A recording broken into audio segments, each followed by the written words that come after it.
Good morning, everybody, and welcome to the week of March 23rd. Just as you have been dealing with constant changes from the various tour operators and vendors that we deal with, my days have been filled with quite a bit of information. I've had webinars from ASTA, the Minnesota Chamber of Commerce, Signature, the Minnesota Department of Economic Security, the Small Business Administration, and just like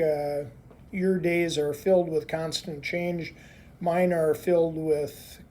I guess, constant learning of many of the different things that we're going to be dealing with in the coming weeks and months. A couple of things that I'd like to alert you of, and I don't have all the details on them yet, but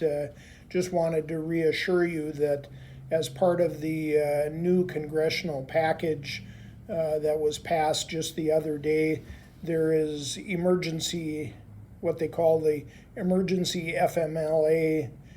provision, which is the Emergency Family Medical Leave Act.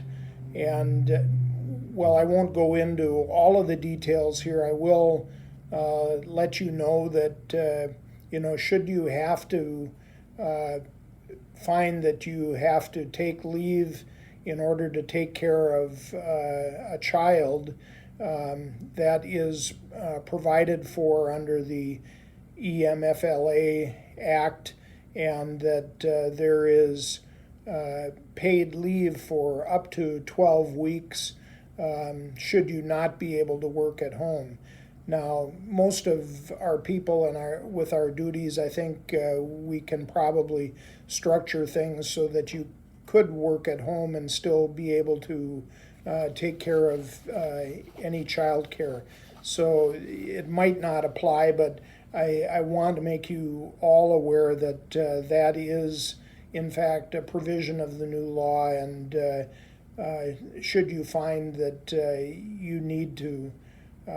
take a leave in order to provide child care, that is in fact a provision of the law, and we will work with you at trying to accommodate you however possible. In addition, the new provisions also provide for emergency paid sick leave in the event that you had COVID-19 symptoms or had to be quarantined. There is a provision for up to 80 hours of additional paid sick leave. And so luckily we haven't had to utilize these provisions yet. Everybody in the company has been safe, but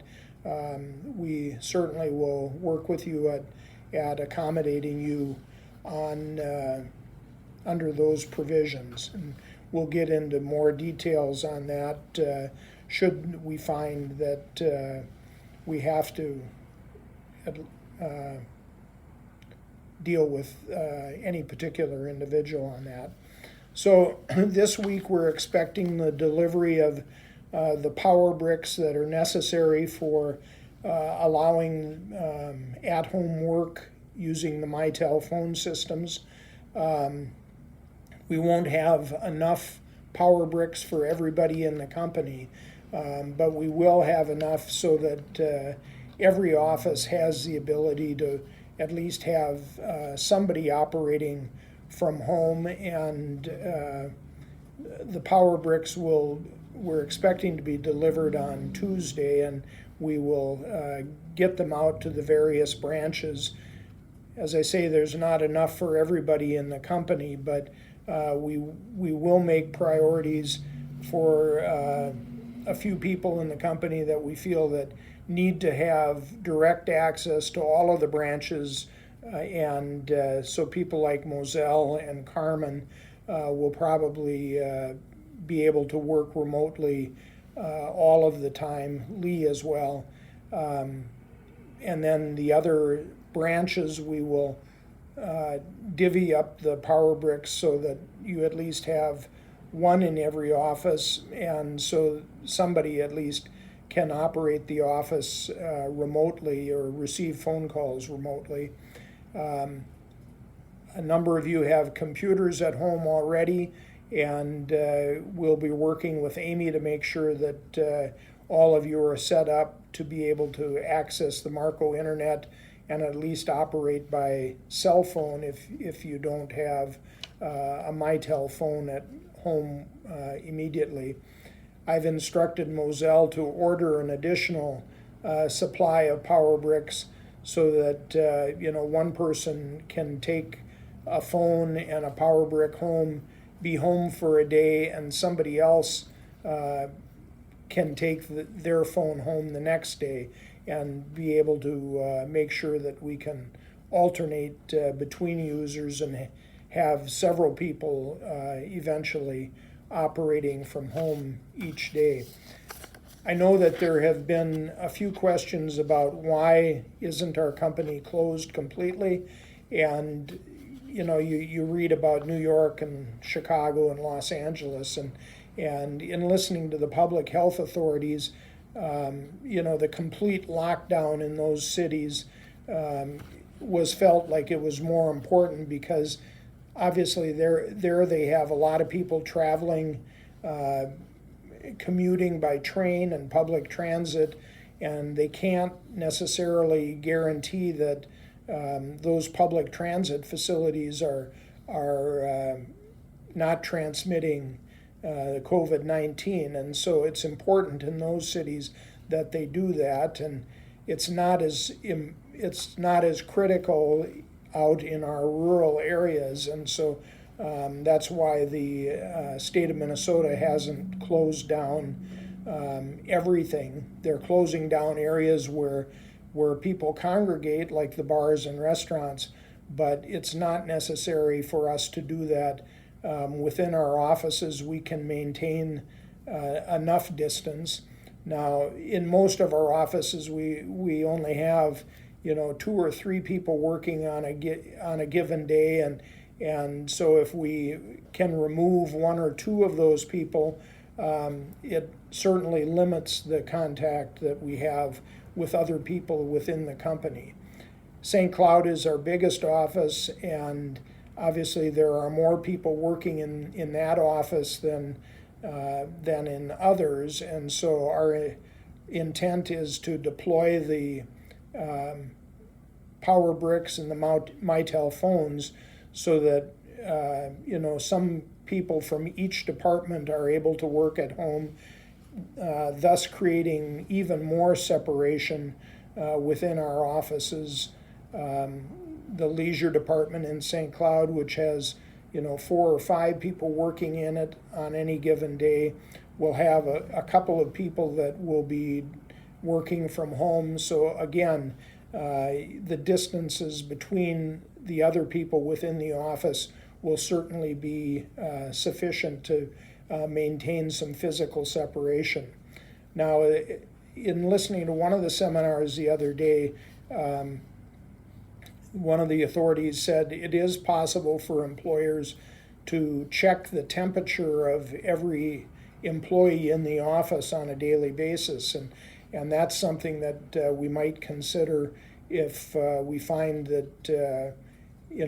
there is additional anxiety working in close proximity with others within the office. So we might go out and buy a digital thermometer for you to use within the office so that everybody can take their temperature in the morning, and others can feel comfortable that one of their coworkers is not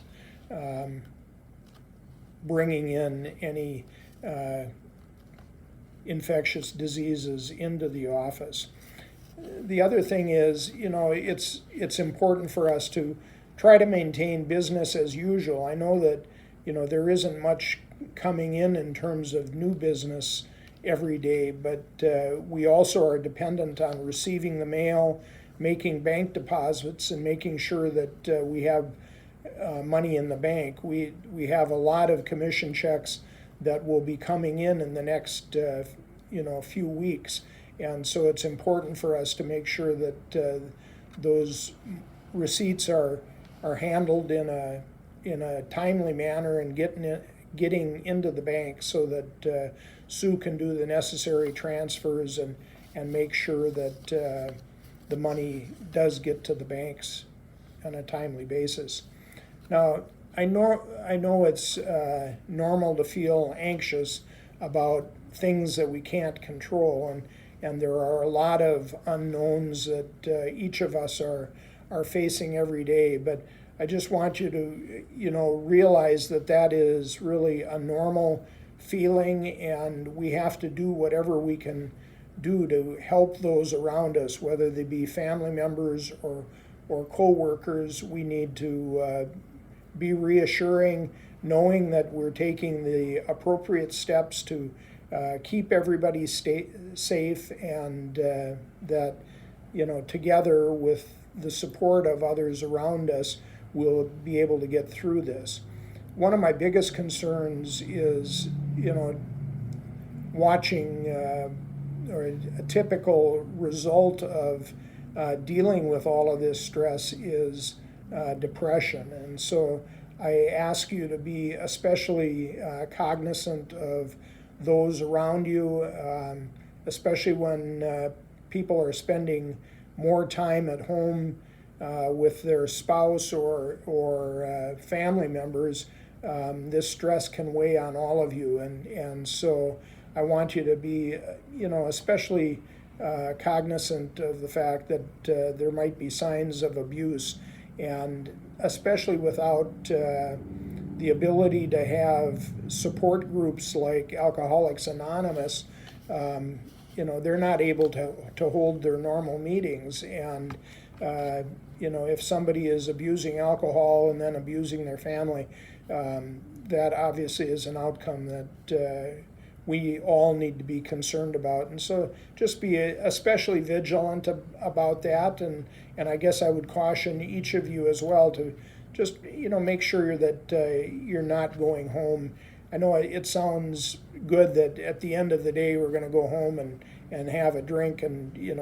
forget about all of the things that we face today, but just keep in mind that we don't want this to become a spiral that really takes everybody down. And so just caution everybody to just make sure that if you are going to have a cocktail, that you be especially cognizant of how much you're drinking, and not let it get to be something that is going to lead to abuse. And I just want to reassure all of you that Bursch Travel is going to do everything possible to assist all of you through the next few weeks. In fact, from everything I read, this is not going to be just a few weeks. This is probably going to drag into a few months, and as the weeks go by, all of these stresses continue to build, and so I want to assure you that I'm going to do everything possible to make sure that you have as limited amount of stress on you as possible. And once we get most of our travelers home from the far reaches of the globe, business is going to dry up for a while, and that's something we are fully expecting, and want you to be aware that we are aware of that, and doing planning, trying to figure out how we can get through this, and how we can prepare for the onslaught of business that hopefully will come back as things settle down. So just my words for the week, that I want you to appreciate that we're all here to support each other, and I'm here to help in whatever manner I can. Just know that Terry and I are very appreciative of all of the work that you've put in the last couple of weeks, and if you look on your paycheck this week, we're going to throw in a little bit of a bonus so that we can hopefully help you through some of these tough times. But again, thank you for all that you've done on behalf of your customers and on behalf of Bursch Travel. And as I say, together we'll get through this. Thanks all. Have a good week.